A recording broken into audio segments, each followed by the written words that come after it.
Mr. K?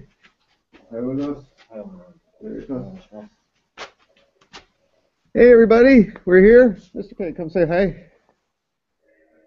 Everybody's here. Everybody give a wave.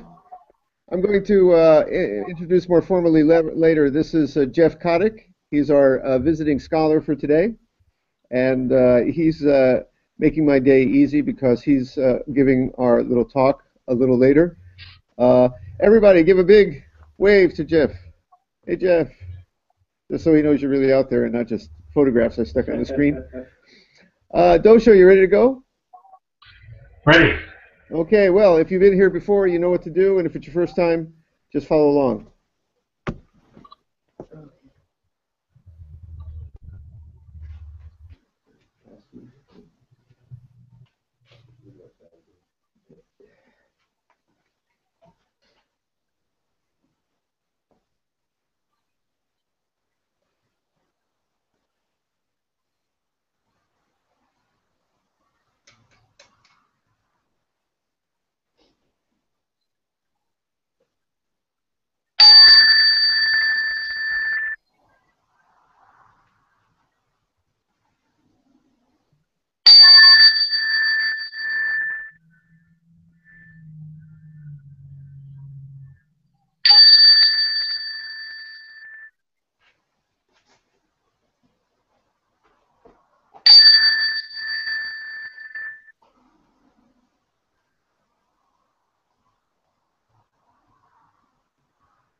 The heart of the perfection of great wisdom, Sutra. Avalokiteshvara Bodhisattva, awakened one of compassion, in Prajna Paramita, the deep practice of perfect wisdom, perceived the emptiness of all five conditions, and was free of suffering. O Shariputra, form is no other than emptiness, emptiness no other than form. emptiness, emptiness, precisely for sensations, perceptions, formations, and consciousness are also like this. O Shariputra, all things are expressions of emptiness, not born, not destroyed, not stained, not pure, neither waxing nor waning.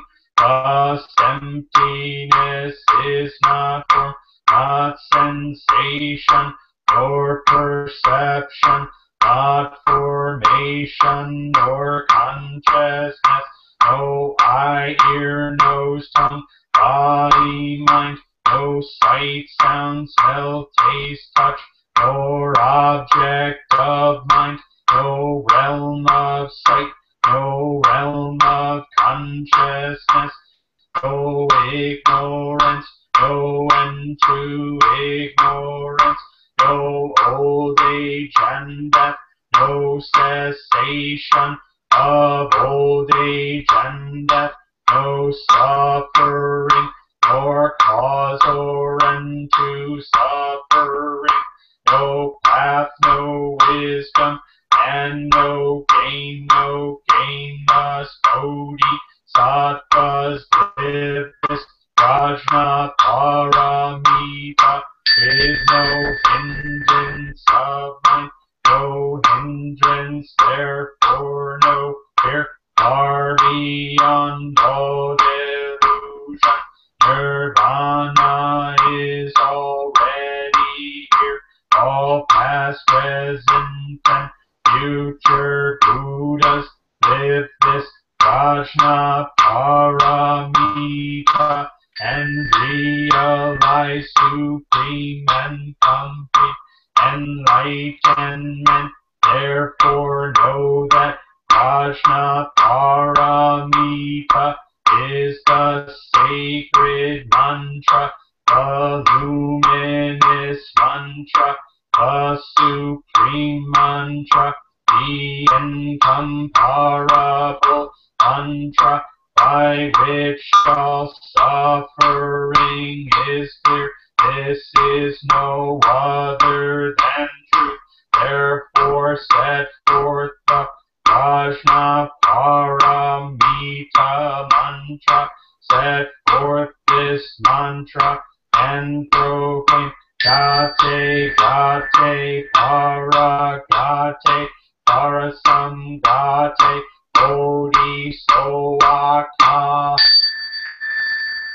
Hanya Shingyo.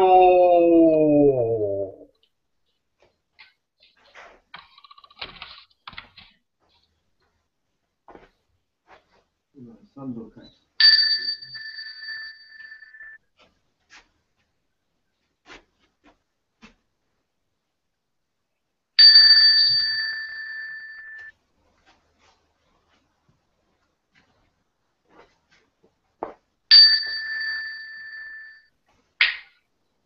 The identity of relative and absolute. The mind of the great sage of India is intimately conveyed west and east, while human faculties are both wise or dull. In the way there are no northern or southern ancestors. The subtle source shines clear in the light. The branching streams flow in the dark. To be attached to things is primordial illusion. To encounter the absolute is not yet enlightenment. All spheres, every sense and field, intermingle even as they shine alone, interacting even as they merge, yet keeping their places and expressions of their own. Sights differ primarily in shape and character, and sounds in harsh or soothing tones. The dark makes all words one. The brightness distinguishes good and bad phrases. The four elements return to their true nature as a child turns to its mother. Fire is hot, water is wet, wind moves and the earth is dense. eye and form, ear and sound, nose and smell, tongue and taste, the sweet and sour, each independent of the other, like leaves that come from the same root. And though leaves and root must go back to the source, both root and leaves have their own uses. Light is also darkness, but do not think of it as darkness. Darkness is light.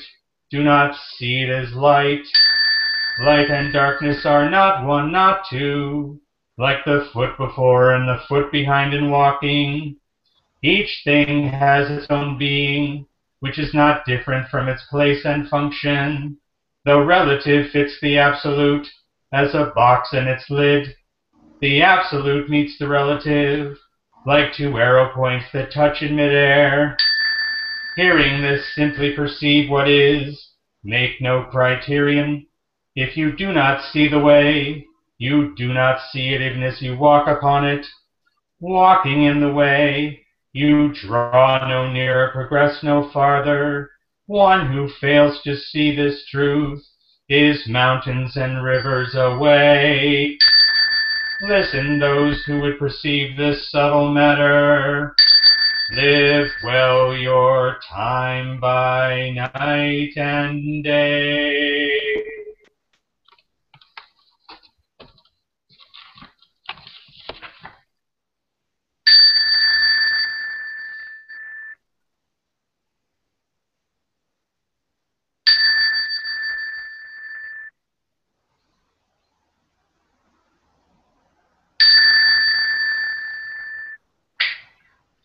Buddha nature pervades the whole universe, reality existing right here now.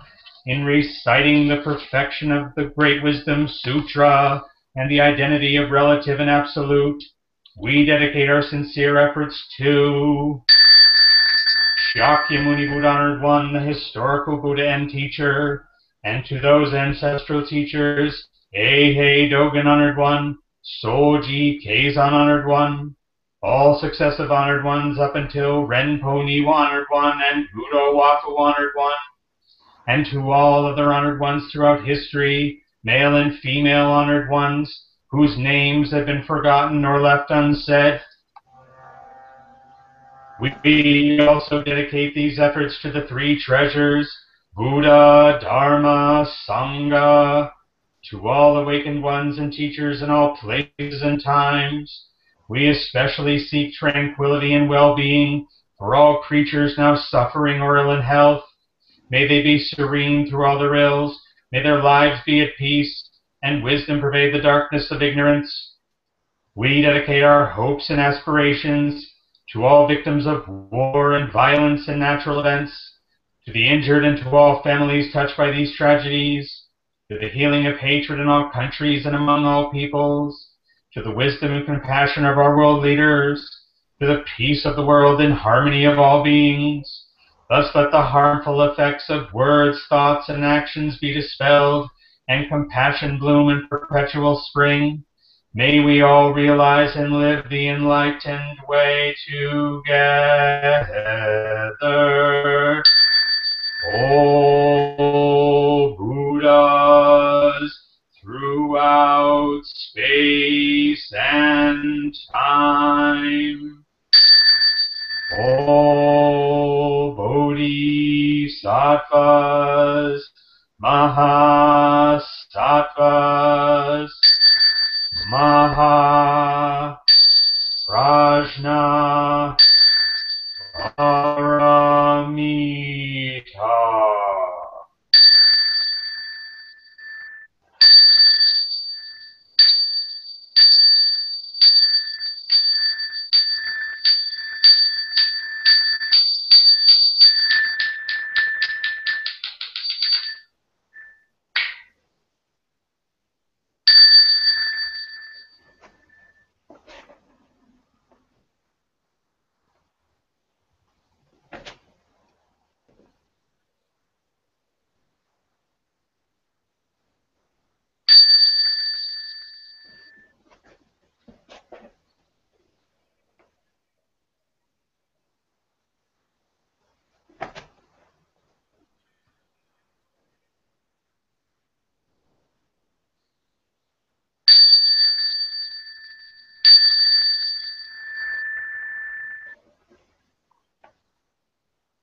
Zazen?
Mhm.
Rosa?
Kin Hin.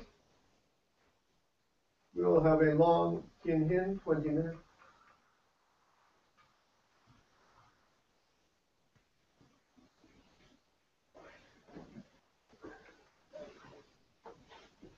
The Kin Hin will be this one. Okay.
We will now have a talk followed by Zazen.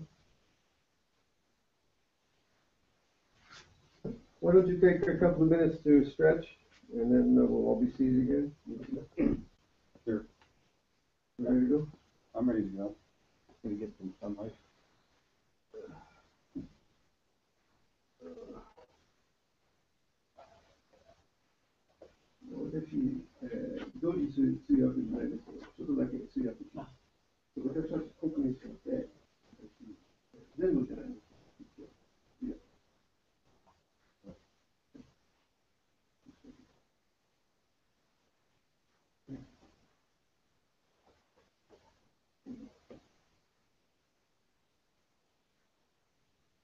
You do yoga and such, Jeff? Not really. Tai Chi from all your time in Taiwan? I did do that, yeah. Yeah. He's out in front of the Zen doing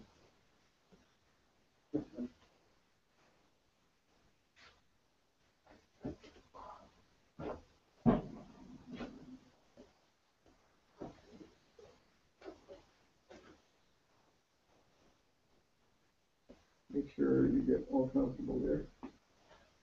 And bring over your cushion, I want to show everybody. Sure. Yeah. This is a Taiwanese style? No, this is Indian. This is Indian. I bought this in Bulgaria. Kind of filthy, but. This little thing is what Jeff is sitting on, which is actually not that different from what they sit on in China and Taiwan, right? In Vietnam. They often have rectangular ones like this, but this one is like, I bought this one in India. Is it comfortable? Because I'm used to sitting high up. I prefer this actually. You do? I do. See that? You okay with this outfit? This is fine, yeah. Yeah, make yourself.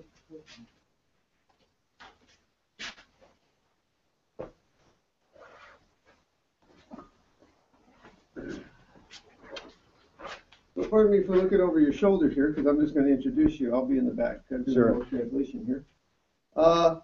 This is Jeff Kotick, soon to be Dr. Kotick. He's working on his PhD, and he has his master's from the Soto Shu University, one of the best Buddhism programs in Japan, at maybe the best, according to Jeff, at Komazawa University, Mm-hmm. where you were for a couple of years. Yeah, 3 years, yeah.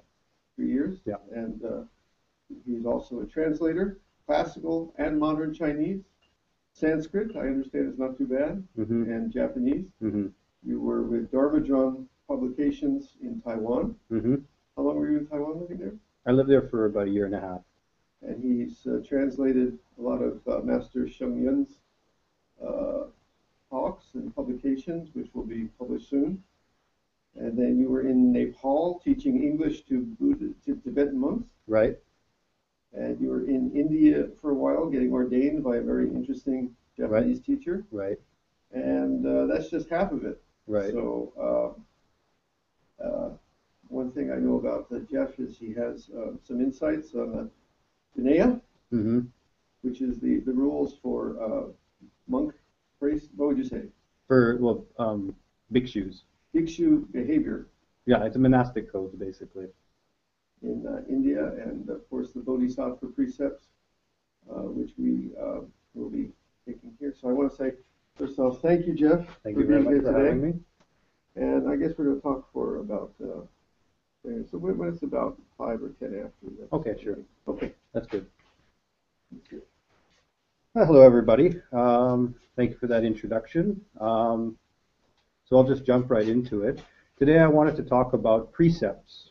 And to begin with, there's different kinds of precepts in Buddhism.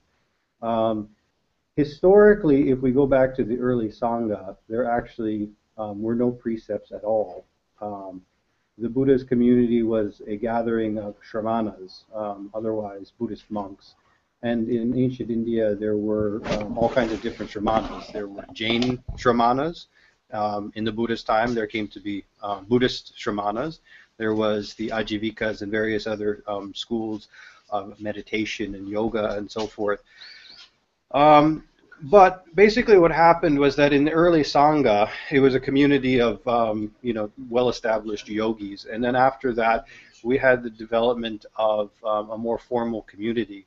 And as the story goes, the reason that the first precept came about was because there was one monk. He had left his wife and his mother behind to go and become a monk under the Buddha. And shortly thereafter, his mother was afraid that, he has no male heir, and so that when, he passes away, all of the family's property will be lost. And so it just so happened that his wife had just finished her period, so she was at the height of her fertility. So, this guy's mother came and asked him, he says, just for me, just this one time, can you produce a son? So he thought, okay, I can manage that. So he went and he coupled with his wife, and then he went back to the forest. And then the monks heard about this, and they thought, well, there's no rule against this, but we don't know if this is appropriate or not. So they went and they asked the Buddha. They said, is this appropriate or is this wrong? And then the Buddha said, no. He said, if you're going to be a shramana in this sangha, then you have to be celibate. And so that's the rule. And so that's how the first precept came about, was because of this one incident. And then another famous incident was how the precept against alcohol was established. Now, according to there's different Vinayas to begin with, because there's like the one that they use in Theravada, which is the Pali Vinaya, and then there's also 4 of them that were translated into classical Chinese. Now, according to some of them, it actually says that the monks at one point were consuming alcohol. Now, it never says that the Buddha did, because probably the original authors wouldn't want to actually write that, but they did say that some of the monks actually did consume alcohol. So what was happening was that they would receive offerings of alcohol, and for the longest time there was no problems with this. But what happened was there was an arhat. His name was Bhikshu Svagata. And as the story goes, there was this Naga terrorizing the town, and so he went and he placated it non-violently, and then the villagers wanted to celebrate this. So they asked him, when you were a layman, what did you like? And he said, I really like alcohol, and I really liked meat. So they cooked up some meat, and they gave him some moonshine, basically like really strong alcohol. And as the story goes, he got really sick from this and puked all over himself and passed out in front of the vihara, in front of the Buddha's monastery. And so then the Buddha came and he looked at this and he gathered everybody over and he said, Swagata here defeated a naga, a dragon. Could he defeat a frog now? And everybody said no. And so the Buddha said, okay, so from henceforth, there's no alcohol in the Sangha. That's a new rule. And so that's how the precept against alcohol came about. And so then in the end, you ended up with 250 precepts for monks, 350 precepts for nuns. And that's how the Buddhist Vinaya codes came about, according to the official story. Now, if you look at it objectively from a scholar, there's sort of issues with some of these, the credibility of some of these stories. The Vinaya literature, for example, talk about writing, like the Sangha has to draft documents and so on. But archaeologically, there's no evidence that writing existed in India in the 5th century BC when the Buddha was present. Nevertheless, that's another academic issue. Moving on with this, though, we also have the Bodhisattva precepts. Now, the one thing we have to remember with the Bodhisattva precepts is that there's actually no one specific kind of Bodhisattva precept set. The ones that they use in Tibetan Buddhism are actually different from the ones they use in East Asia. The ones in East Asia, there's 2 main forms. One of them was the Brahmanet Sutra, and then the other one was based on the Yogacara Bhumi Shastra. And then the ones that most people would be familiar with nowadays would be the Brahmanet Sutra ones. Although in Soto Zen, Dogen reformulated his own version of the precepts and so on, based on this. Now, the Brahmanet Sutra, curiously, it says that the Buddhas of the past, present, and future all teach the Bodhisattva precepts. So consequently, all Bodhisattvas follow these precepts to the best of their abilities, and all Buddhas teach them. Now, the Bodhisattva precepts are generally understood as encompassing 3 sets. It's called the 3 sets of pure precepts in English. So that's the first one is all the precepts which encompass discipline, which would be the monastic vows, like restraining yourself from doing unwholesome actions. And then the second one would be precepts which encompass virtue. So always being virtuous, honest and decent and so forth. And then the third one, which is key for the Mahayana, is all precepts which benefit beings. Now, what that means is that effectively, as a bodhisattva, you don't just restrain yourself from unwholesome actions, but you also have to cultivate good deeds. So, for example, the first precept, don't kill. But then conversely, the bodhisattva also has to save lives. Don't steal. But conversely, the bodhisattva also has to practice unconditional generosity, as best as possible, as best he or she can. So consequently, we have this development of a precept set for bodhisattvas. Now, in India, the early bodhisattva precepts, that literature seems to actually reflect lay communities. Like, for example, the Yogacara Bhumi Shastra, which is a very famous treatise, and it also includes a lot of these precepts and discussions of bodhisattvahood. It's actually coming from the perspective of lay people, not monks, because it does talk about, for example, it always talks about the exceptions that you can have to certain precepts. So, for example, it does say that, for example, if somebody was about to kill an arhat, which, if you kill an arhat, then you will be doomed to a Vichi hell. It says, out of compassion, if you actually end his life, then you actually save him from condemning himself to a Vichi hell, and that's actually considered meritorious. If somebody was to steal a bunch of things from the Buddhist temple, if you, out of compassion, out of concern, actually go and you redeem these items and bring them back to the temple, that's actually not considered theft. It's actually considered meritorious. Now, one curious exception that they make in the Yogacara Bhumi Shastra is it says that with sexual misconduct is that if you had some sort of very skillful reason for doing this, then you could actually engage in sexual activities as a layperson, not as a monk, in order to benefit somebody on the Buddhist path. Again, these are very interesting exceptions, and then that was really incorporated into the East Asian understanding of precepts, where there's always a skillful means, there's always loopholes to get around these things. Now, in Japan, what's interesting about the Japanese case is that starting with Saicho, who was the founder of Tendai in the 9th century, he was living at the same time as Kukai in the early 9th century in the Heian period. He said basically that we don't need to have the Vinaya ordinations like the Shravakayana precepts. We don't need the 250 precepts. We only need to have the Bodhisattva precepts. And what he understood was in India, when Xuanzang was there in the middle of the 7th century, he noted that some monasteries were Hinayana, some of them were Mahayana, and some of them were both Hinayana and Mahayana. And his understanding of that was that there were Mahayana monks.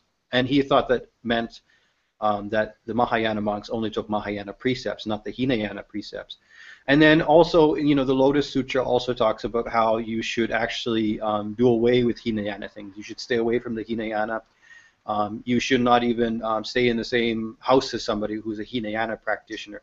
So that sort of fed into this idea that we actually don't need Hinayana precepts.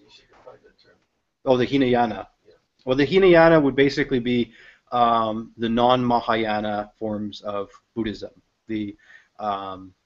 based strictly on the like the agamas or the nikayas, where the goal is arhatship, which is personal liberation, not Buddhahood. And so personal liberation is you just want to achieve liberation from samsara for yourself. Whereas the Mahayana aspiration is I want to achieve Buddhahood and benefit all beings in the process.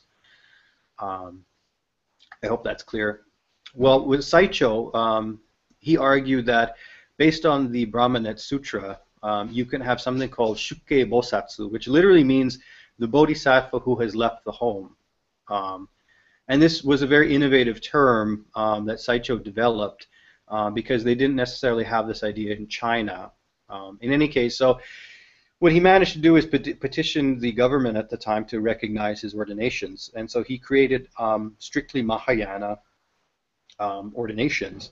And so Japan was the first country to really have, Mahayana monks in the sense that they didn't actually take the Vinaya precepts, the 250 precepts anymore. And over time, most of the Buddhist institutions in Japan abandoned the Vinaya. Kukai, for example, he was quite insistent that if you're a monk, then you actually have to take the full precepts. But then, for various reasons, the Japanese never really took much of an interest in this, and the traditional Vinaya ordinations were monopolized early on in Nara, which was the old capital of Japan. And in Nara, they would have their own ordination platform, and it was very regulated and restricted. And at the time, it seems that people like Saicho thought it was very corrupt and wanted nothing to do with it. Again, this is in the early 9th century. Any case, so by the time Dogen appears in the Kamakura period, 13th century, the traditional Vinaya ordinations were more or less completely gone. So if you became a monk, really what mattered was that you had a master who would tonsure your hair and give you some sort of precepts, whether it was the basic novice precepts or even just going through the ceremony of shaving your head and putting on the kesha. That was what constituted monkhood. And then later on in Japan, that would have been, I guess, in the Meiji period, in the late 19th century, the Japanese, as a result of coming into contact with Western cultures, particularly Protestant Christianity, they started asking questions of, well, do we have to maintain this traditional celibacy? Now, you have to understand that under the traditional feudal law of the Edo period, so this is before modernization, it was actually a criminal offense as a monk to be married or to have any sort of sexual relations. And that, I think, also applied to nuns. You could actually be executed for breaking your celibacy precepts, although that wasn't necessarily enforced very much by the Edo period. So I think it was in the 1870s, though, the Meiji government, they said, well, you know, we're a modern government now, so we're going to decriminalize clerical marriages. There was initially a very negative reaction to this because early on they said, no, no, no, we have to all be celibate monks. However, the government said, that's not our business anymore, you deal with it yourself. So what happened, though, was that set into motion a cause of events which led to most monks being married. So by the time of World War II, something like 80% of Buddhist priests in Japan were married. Although we have to keep in mind, though, that even by the time they decriminalized clerical marriage, a lot of people were secretly married. And so this actually led to a lot of issues with inheritance and so on. So you have these stories of where, like, you know, a Buddhist priest was living with his wife and his children, and he would die, but then she had no claim to his property because he was legally a monk and he actually legally couldn't have a wife and child. So this led to actually a lot of hardship, and so that's why when they decriminalized it, you had this development of hereditary priesthood in Japan. And so nowadays, like, for example, if you go to Komazawa University, which is the Soto Zen University of Japan, most of the graduate students studying Buddhism are, we call them Otera no Ko, which is like children of the temple. And so you have to inherit the temple from your father, whether you like it or not, and then you have to carry on with it. So the idea of precepts in Japan nowadays it's very, how do I say, flexible. Like when you talk to a lot of Japanese monks, they say, I'll give you the precepts and then you follow them as you see fit to the best of your ability. And there's not a lot of judgment there. Whereas if you go to a place like Taiwan, they're very strict. Like if you're a monk there, you have to be very, very strict about everything. The way you sit, the way you walk, the way you talk, and you'll be judged for it. Whereas in Japan, you know, you can have a smoke and a beer at the bar, even wearing your robes, and most people wouldn't think anything of it. And in fact, if in Japan, if you were very, very strict about your precepts, it could actually become a social handicap where people would just find it very awkward to be around you, like, you know, why can't you just have a beer with us, or, you know, why can't you just have a bit of sushi, or why are you being so, like, uptight, right? It would just disturb the social harmony. And one thing that I've seen in my own personal practice in life is that when sometimes people, they take on the precepts, it becomes something of pride for them. So they're actually proud of themselves for having received precepts. And then they see other people who have received the precepts and they're very quick to judge, like, oh, he drinks alcohol, right? And he took a precept against alcohol, and so then it's actually feeding into egotistical tendencies. It's feeding into people's pride, and so this is actually one of the greatest obstacles, I think. Um, One of the greatest obstacles we have to face when we receive these sort of precepts, because when you receive a precept, receiving kind of how do you say, a commitment. Now in English we will call them oaths or vows, and so in English if you say he broke his vows, that sounds very, very harsh. Whereas in Asian languages it's not necessarily framed in that way. Like it can mean more something like a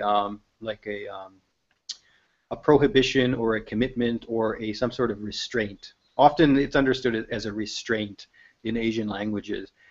So, for example, in English, if you say he broke his restraints, that doesn't sound so bad. Whereas if you say he broke his vows, that's an additional level of connotations.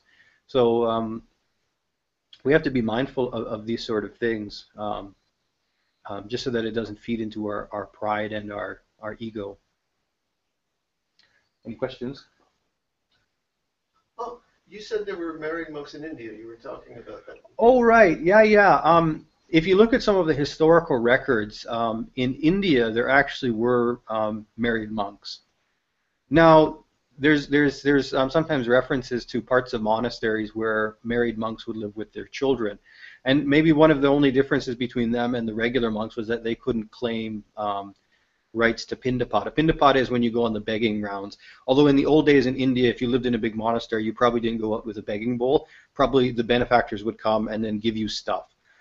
So if you were a married monk, you might not have been entitled to that. But there's records of there actually being married monks in India. And also in Nepal, there's the Newar Buddhists. They're a very small minority in Nepal, and they actually are married monks. And the title that they use is bhikshu, which is generally understood as a monk with the full precepts. Um, they get married and it's hereditary, but their tradition is Sanskrit and it goes all the way back to ancient India. It's the only living tradition that still uses Sanskrit, and they're basically the last remnants of classical Indian Buddhism. Now, people often think that married monks and so on in India must have been some sort of corruption or deviation, something like that. But in reality, that is actually coming from a kind of biased perspective. Because in countries like, for example, Thailand, they received Buddhism very late, around the 10th or 11th century, and they received these monastic codes, the Vinaya, and they had to be more Catholic than the Pope. They needed to be more Buddhist than the Sangha. So they very strictly implemented these precepts, and then they followed it as best they could according to the rule book, literally. Whereas in India, where they had this tradition, what it actually seems is that they didn't necessarily take it that seriously all the time. So people often look at how they do things in Thailand and Sri Lanka now, and they assume that this was also the case in India. Whereas we also know in Sri Lanka, for example, that they had almost lost their Vinaya lineage as well there at one point in, I think, the last few centuries as well, and had to be reintroduced from Thailand. So there is a precedent for married non-celibate clerics in India as well. And like I said, the Yogacara Bhumi Shastra, which is a very key Mahayana text, which incidentally will probably be published sooner or later, because I know there's some translation projects doing that right now. In any case, so you actually do have this idea of kind of like Mahayana clerics who are also married with families. But again, that's different from the monastic tradition. Now, the one thing you have to keep in mind, though, is that monastic traditions have a vested interest in convincing everybody that they're above everybody else. And you'll see this in countries, especially like in Theravada countries and Taiwan as well. The seating arrangements, for example, the monks always get to sit in the front, and there's always sort of special seats for them and so forth. And if you listen to their language, they're often trying to convince the lay people that they, as monks, are a field of merit inherently superior to the lay people, and that they have this elevated position as teachers, as receivers of the offerings and so on, and then they're going to teach Dharma in return. That sounds nice on paper, but really what that is, it's sort of this sort of vested interests, vested monastic interests, in convincing everybody that the Sangha should be getting special status. Now, I'm not saying that you shouldn't be generous to monks and so on, but my point is that if you have, multi-million-dollar operations, capital-intensive Buddhist organizations, then you're going to have to convince people that, investing their money in your organization is a good idea. So these are just things you have to be mindful of. There's always, when you look at Buddhist history and precepts and so on, there's often sort of, unfortunately, this undercurrent of political and economic interests that you have to be aware of. Yeah. Any questions from folks? Raise a hand. Who's got a question? I do. Go ahead, jump in. Hi, this is Shinzan. My question is about Dogen. He was, if I remember correctly, he was ordained in Tendai, and then he went off to other places, and then he finally went to China, where he met up with Rujin. But were the precepts different because of what he encountered, or did he change the precepts that when he came back from China? That's a good question. Now, the first, as far as I understand it, and correct me if I'm wrong, Dogen did formulate his own version of the precepts based on existing models. I'm willing to stand corrected on that if I'm wrong. But in the one thing you have to keep in mind, even in China in the Song Dynasty, which is the time period that Dogen went to China, that they weren't necessarily very strict about the Vinaya either. Long story short, in China they had sort of mixed feelings about the Vinaya and that sort of very strict monastic system, even from the Tang Dynasty. So from like the 7th century and even in the 13th century when Dogen was there, there wasn't necessarily the sense that you actually had to receive the full precepts in order to be a monk. And even up until the 1960s, like in Sheng Yan's book, for example, he was talking about in the 1960s, you had all these guys who were claiming to be monks, but whereas they had just gone through the head shaving ceremony and put on the robes. So there were, so even in Dogen's time, there were different ideas on precepts and whether you had to take them, and probably the different versions of them as well in China. So.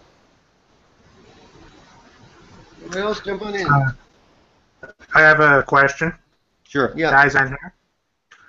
The comment you made about the monastic vested interest is an interesting one. How common do you think that is? Because it seems to me that there are a lot of monks who seriously think that they're doing the real deal, that they're penetrating deeper, and that lay people just simply are not. It's not so much an economic motive behind what they say. That's a valid point. I mean, I know lots of monks who take what they do very seriously, and they do feel that living this very cloistered, celibate, monastic lifestyle is advancing their practice and their wisdom in ways that lay people can't necessarily understand. But that's only one perspective. So like within any sort of sangha, you're going to have multiple perspectives.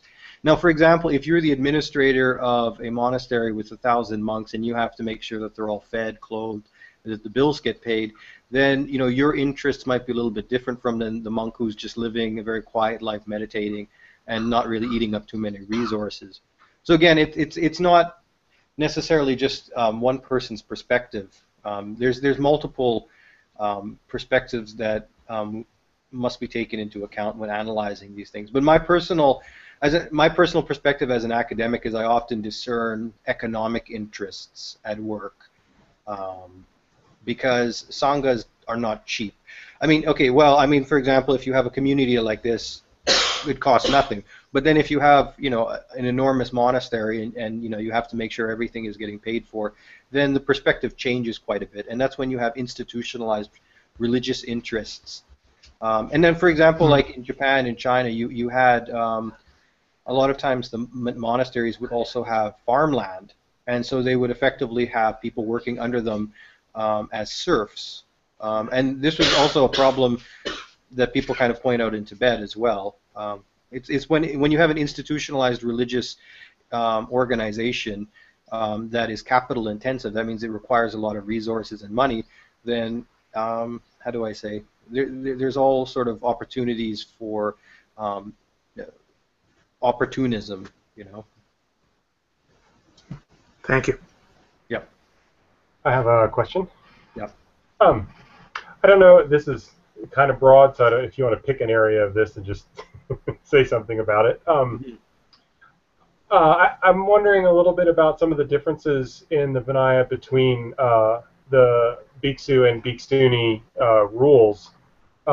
Specifically, I think something that I find really interesting and I guess a little bit troubling is that in some of the Theravadan traditions, the Vinaya says that you can't ordain a bhikshuni, a nun, um, unless there are a certain number of senior nuns available to be part of the ordination. Hmm. And 1,500 years ago, the line died out, so there are no nuns, Right. and so we can't have new ones again because it would be a violation of the Vinaya. And I find it interesting that from some of what you're saying is that there is no single Vinaya originally. There really wasn't necessarily a Right. Vinaya. So I don't know if there's anything you could speak to that a little bit about some of the historical gender differences and the way that made this was an excuse to uh, Right. keep from ordaining women.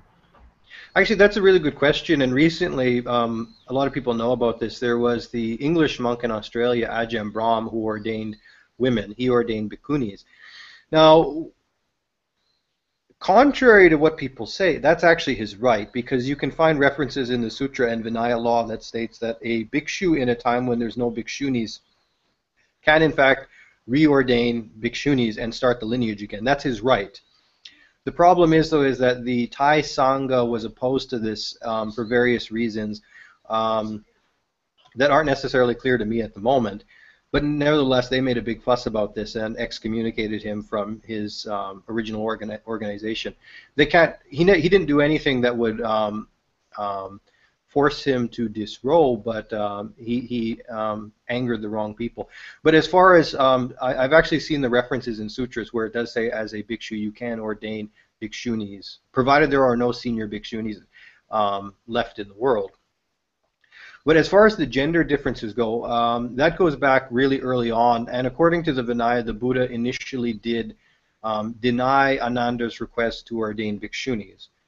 And he had to be asked several times. And then he finally allowed it because he initially said that this was going to be problematic. Whether the Buddha really said this or not, I don't know. But the one thing you have to recognize that the Vinaya comes from a time period when there was no such thing as gender equality. There was not even social equality. One thing you have to keep in mind is that the Vinaya also condones slavery. It does condone slavery because it says in the Vinaya, if you're a slave, you cannot become a monk. And the Sangha actually has to abide by this rule. So if a slave does come and says, I want to study Dharma, please let me be a monk, by law, according to Vinaya law, they have to say, no, you cannot become a monk. And then there's also, in the Vinaya, it even talks about, for example, servants of the Sangha. And I often wonder, how can you interpret that? Where if somebody is making an offering of servants to you, then obviously these servants aren't coming to work under you under their own free will. That sounds like slavery to me. But again, this is coming from a time period where slavery in India really did exist. And even in Mahayana literature, it talks about the Bodhisattva who freely gives all of his property, his wealth, his wives in the plural, his children, and his slaves. So again, you are also making an offering of your slaves to people as a form of generosity. So again, when you're looking at this, you have to keep in mind that this is not coming from 20th century Western culture. It's coming from a very different environment, a very different culture. And even to this day, traditional Buddhist societies have a very hard time with the idea of gender equality. Taiwan has sort of kind of gone halfway. For example, it's actually the rule that the monks actually have to stand in front of the nuns. But they've actually made it so that they separate it so that the nuns are on this side and the monks are on this side. So nobody's actually ahead of each other. However, they're not willing to go to the full extent of equality because they always insist that monks do the ordinations for bodhisattva precepts. Because the rule says that there's, it's called a order of precedence. So if there's no monks, then you can get nuns to give the precepts and so on. But they have plenty of monks in Taiwan who can do that. So they always insist that the monks are doing the precepts, like what they'll be giving the precepts to lay people, the bodhisattva precepts, the lay precepts, and so forth. So, but then in my personal estimation, there's nothing wrong necessarily with reforming things to today's standards, because if we try to abide by classical Chinese or classical Indian standards, then we're just going to cause a commotion, and we'll just be, it'll just be an unnecessary level of fundamentalism on our part. And I don't really see the ultimate point to adhering to ethics from that time period. I mean, the basic understanding that I have of Buddhism and precepts is that, do no harm unto others and benefit people as best you can. So, we don't have to abide by other sort of, cultural values and so on from ancient India and China. Hopefully that answered your question. Anything else? I might ask you, what do you think about the state of the precepts and generally Buddhism in the West now? That's got its own pros and cons. What do you think about that? The state of precepts and ordinations in the West. Well, there's a movement amongst some people to try to get bhikshu and bhikshuni ordinations in the West. And there are some places like the City of 10,000 Buddhas in America which have managed to do this fairly successfully, and the Tibetan traditions are trying to do this as well. Now, the problem is that if you want to be a monk in the Orthodox sense, then you're not supposed to work. You're not supposed to be making an income. That sounds really nice, and then people say, well, we need to have more Sangha members, but I'm like, who's going to pay for that? And that's actually been my recent experience, because I was a bhikshu for 2 years, mostly in India and Nepal, but then I needed funding to do my PhD. And then I quickly found out that there's just nobody's going to pay for that. And even if I was to go back to Canada, I mean, there's a few places I could possibly stay without having to pay rent. But again, those are all like Vietnamese communities, Chinese communities where they do support the Sangha, whereas the actual Western communities are very reluctant to actually pay for a Sangha. And, I might be pessimistic, but I don't think in the foreseeable future we're actually going to have a conventional Orthodox Western Sangha.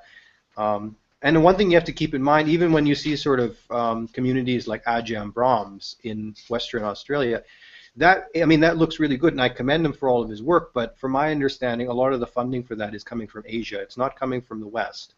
Let me just clarify. When you say the word Sangha, in this case, you're meaning the ordained priests. Yeah. Not what we use Sangha in the West. We say everybody's in the Sangha. Right. You mean a body of ordained priests. Yeah, the body of fully ordained priests, right. Or monks, rather. And actually, in legalistic Buddhism, it's actually, a Sangha is constituted by 5 bhikshus, not bhikshunis. The actual legal definition of a Sangha is 5. That's why if you cause a schism in the Sangha, you have to have 10 bhikshus, so 5 on both sides, and it's not bhikshunis. So only fully ordained bhikshus legally can cause a schism in the Sangha. So that's the definition of a Sangha in the legal sense. So, but and then with lay precepts, I guess it depends on the tradition. The basic lay precepts are generally easily understood. I mean, a lot of people seem to have second thoughts about the precept against alcohol, and they still want to have the occasional beer or enjoy some wine and so on. And then in Asia, that's always understood strictly as if you take that precept, you're not supposed to consume any alcohol at all. Whereas I think Westerners are kind of reluctant to take it to that level. You mean Asia outside Japan? Yeah, outside Japan, yeah. Although if you talk to Japanese people, they'll never refer to themselves as Asian. Asia to them is like mainland Asia. It's like the British will never call themselves European. And then, like within the Tibetan tradition as well, they have their own sort of unique forms of precepts, like Samaya, which is this sort of connection you have to maintain with your guru. And so that's another perspective as well, which is often quite different from how people in Asia would interpret it. But that's a whole other story. Some more questions? Somebody? Going once? Okay. Okay, well, thank you very much, everybody. Thank It's you been a very much. pleasure. Let's sit just a couple of more minutes of Zazen, Right. right where we are. You can sit right where you are. Okay. And then we'll have some tea here.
Can hit.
Zazen?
Can't hit.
We will now recite the meta verses, followed by Zazen.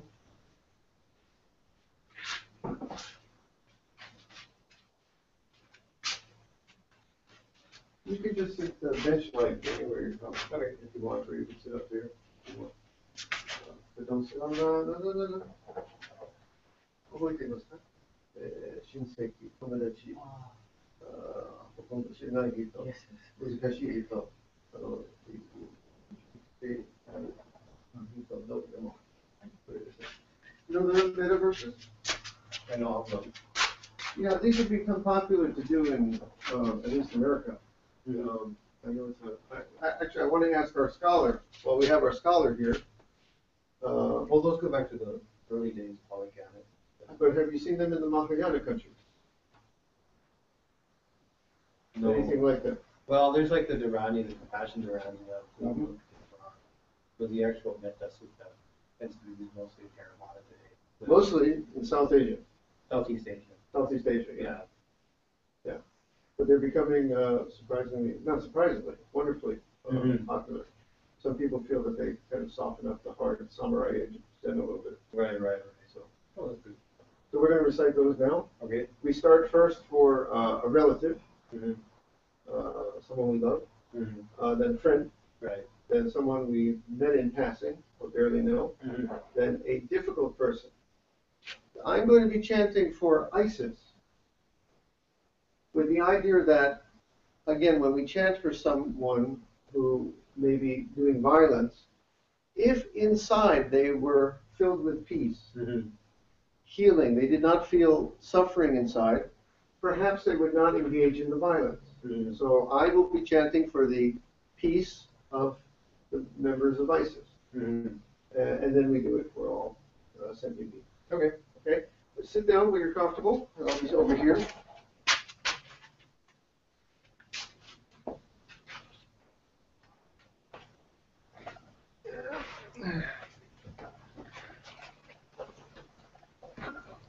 Could everybody hear okay what we were talking about over there?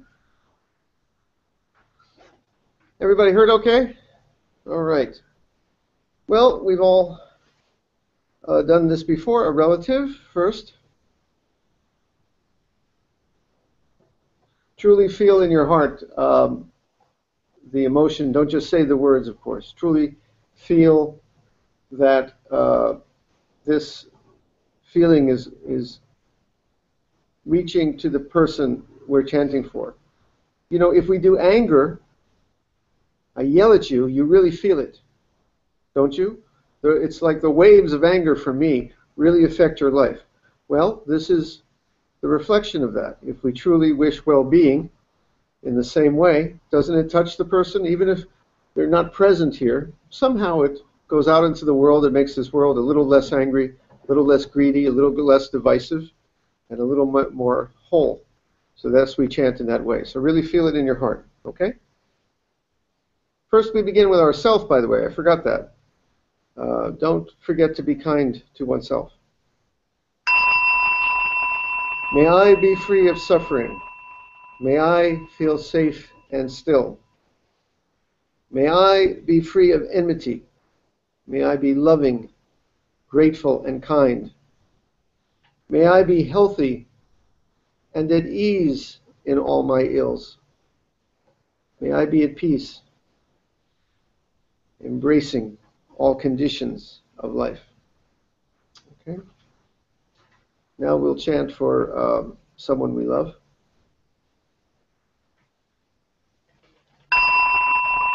May she be free of suffering. May she feel safe and still. May she be free of enmity. May she be loving, grateful, and kind. May she be healthy and at ease in all her ills.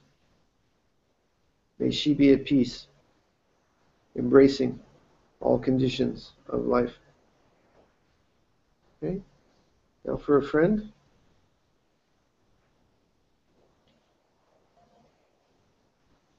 I think I'm going to chant for Jeff over here. Cool.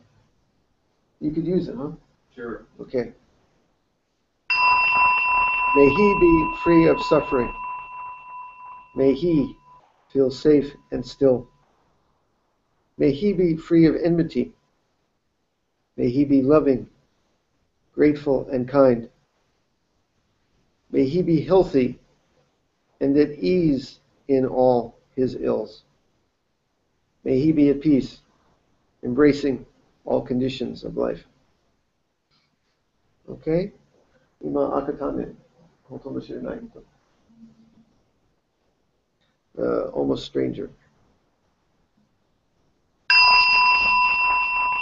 May he be free of suffering. May he feel safe and still. May he be free of enmity. May he be loving, grateful, and kind. May he be healthy and at ease in all his ills. May he be at peace, embracing all conditions of life. All right, now for someone difficult in the world or in our life. May they be free of suffering.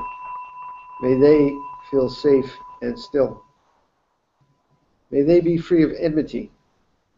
May they be loving, grateful, and kind. May they be healthy and at ease in all their ills. May they be at peace, embracing all conditions of life. All right? Now, all sentient beings everywhere, everyone.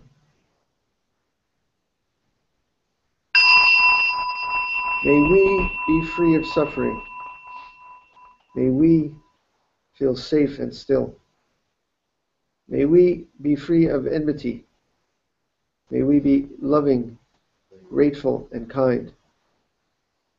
May we be healthy and at ease in all our ills.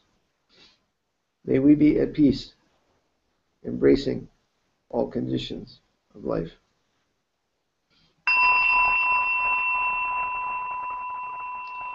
Okay, we're now going to sit one more period of Zazen. Zazen Moike. It's okay. Sit one more time.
We will now recite the verse of atonement and the four vows. Begin at that.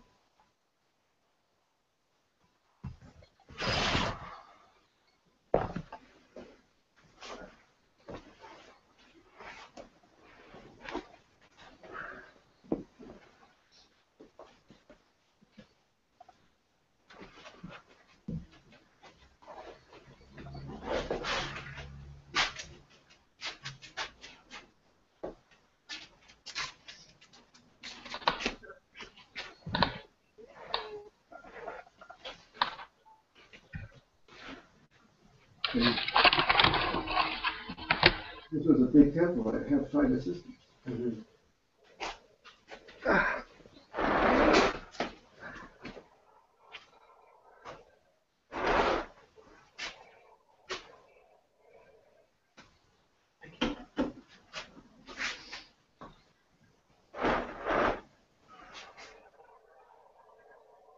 You know the verse of atonement. In Japanese? Or in English? No. More or less, yeah.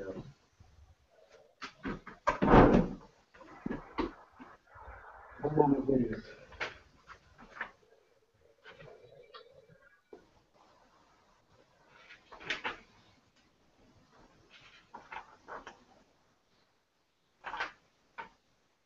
This is the verse of atonement we do. Okay.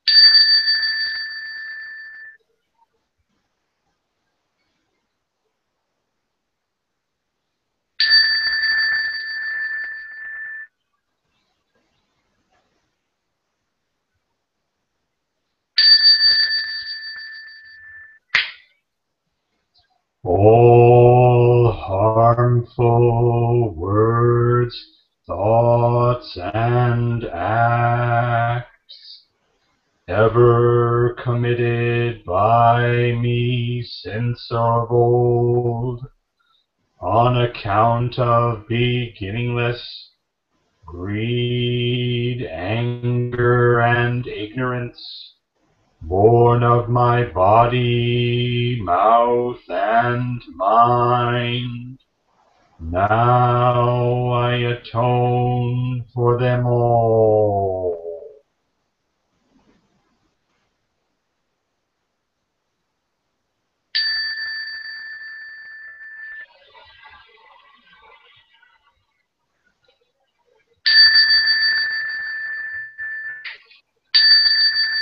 To save all sentient beings, though beings numberless, to transform all delusions, though delusions inexhaustible, to perceive reality, though reality is boundless, to attain the enlightened way, a way non-attainable, to save all sentient beings, though beings numberless, to transform all delusions, though delusions inexhaustible, to perceive reality, though reality is boundless, to attain the enlightened way, a way non-attainable, to save all sentient beings, though beings numberless, to transform all delusions, the delusions inexhaustible, to perceive reality, though reality is boundless, to attain the enlightened way, a way non-attainable.